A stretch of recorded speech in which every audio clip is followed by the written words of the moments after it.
Subscribe کیجئے محاسن اسلام YouTube channel کو اور بیل آئیکن پر ضرور کلک کیجئے تاکہ ہر طرح کی اسلامک نئی ویڈیو فوراً آپ تک پہنچے۔ السلام علیکم ورحمۃ اللہ وبرکاتہ۔ ہندوستان میں اسلام حملہ آوروں کے ذریعے نہیں بلکہ عرب مسلم تاجروں کے ذریعے پھیلا، جن کے کردار و عمل کو دیکھ کر لوگ متاثر ہوئے اور انہوں نے کسی ڈر اور لالچ کے بغیر اسلام قبول کر لیا۔ جمعیت علماء ہند کے صدر مولانا سید ارشد مدنی صاحب نے آج یہ بات کرناٹک میں منعقد ایک اجتماع میں کہی۔ اس اجتماع میں آج مولانا مدنی کے ہاتھوں 2019 میں آئے تباہ کن سیلاب میں بے گھر ہوئے 30 لوگوں میں سے 16 لوگوں کو مکانات کی چابیاں دی گئی، ان میں غیر مسلم بھی شامل ہیں۔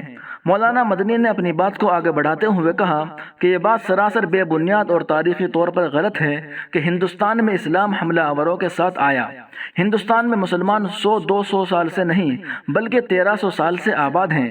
مورخین کا اس بات پر اتفاق ہے کہ ہندوستان اور عرب کے درمیان اسلام کی آمد سے پہلے سے تجارتی و کاروباری تعلقات رہے ہیں۔ البتہ اسلام کی آمد کے بعد کچھ مسلم تاجر عرب سے کشتیوں کے ذریعے کیرلا پہنچے اور یہیں آباد ہو گئے۔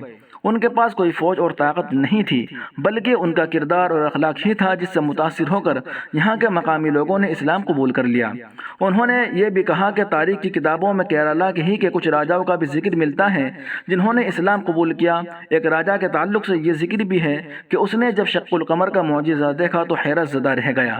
اپنے دربار کے نجومیوں سے اس نے اس بابت دریافت کیا تو انہوں نے جو کچھ بتایا اسے سن کر اس کے دل میں عرب جا کر آقا صلی اللہ علیہ وسلم کی زیارت کرنے کی للک پیدا ہوئی۔ چنانچہ اس نے اپنی حکومت کو دوسروں کی نگرانی میں دے کر کشتی کے ذریعے اپنے سفر کا آغاز کیا، لیکن راستے میں ہی اس کی موت واقع ہو گئی۔ کیرلا میں ہندوستان کی سب سے پہلی مسجد اب بھی موجود ہے۔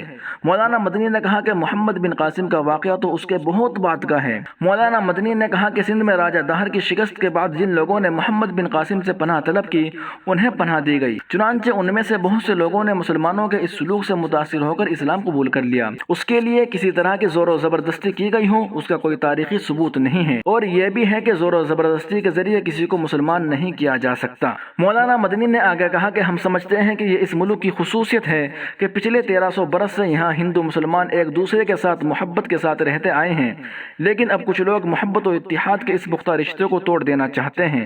وہ نفرت اور غلط فہمیوں کو بڑھاوا دے رہے ہیں، ڈر اور خوف کا ماحول پیدا کر کے ایک مخصوص طبقے کے خلاف محض آرائیاں کی جا رہی ہیں، اور اب حالات یہ ہیں کہ کشمیر سے لے کر کنیا کماری تک لوگ ڈر اور خوف کے سائے میں زندگی گزارنے پر مجبور ہیں۔ ایسے لوگوں کو شاید یہ بات معلوم نہیں ہے کہ یہ ملک اتحاد اور محبت سے ہی آباد رہ سکتا ہے، اور اگر نفرت اور جنگ و جدال کی سیاست کی گئی تو پھر یہ ملک تباہ ہو جائے گا۔ مولانا مدنی نے کہا کہ جمعیت علماء ہند پچھلے 100 برس سے ہندوستان میں محبت بانٹنے کا کام کر رہی ہے۔ وہ اپنا امدادی و فلاحی کام بھی مذہب سے اوپر اٹھ کر انسانیت کی بنیاد پر کرتی ہے۔ اس کی زندہ مثال یہ ہے کہ آج جن بے سہارا لوگوں کو کرناٹک کے مسلمانوں کے تعاون سے مکانات کی چابیاں دی گئی ہیں ان میں غیر مسلم بھی شامل ہیں۔ انہوں نے کہا کہ کچھ لوگ اقتدار کے لیے نفرت کی سیاست کر رہے ہیں، اس کے لیے ہمیں عام لوگوں کو بیدار کرنا ہوگا۔ ہماری کوشش ہونی چاہیے کہ اس ملک میں صدیوں سے ہندوؤں اور مسلمانوں کے درمیان جو اتحاد قائم ہے اسے ٹوٹنے نہ دیں۔